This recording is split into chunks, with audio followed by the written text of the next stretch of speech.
رئيس الوزراء حكومة رئيس الوزراء كحجانكا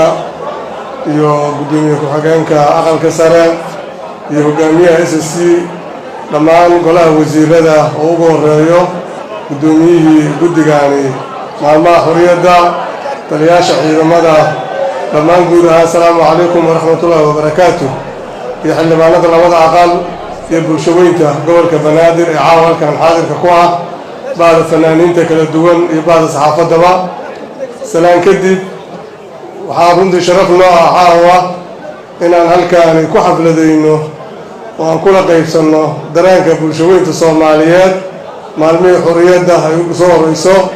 maanta oo caawa ay tahay 26 Juun oo 64 guuradii aan ka soo wareegtay maalintii aan xorriyadda qaadanay waxay noo tahay fursad iyo farxad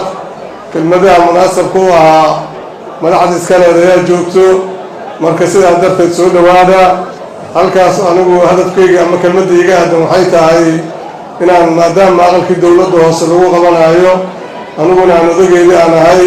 inaan idinku soo dhaweeyo saad u dhantihiinba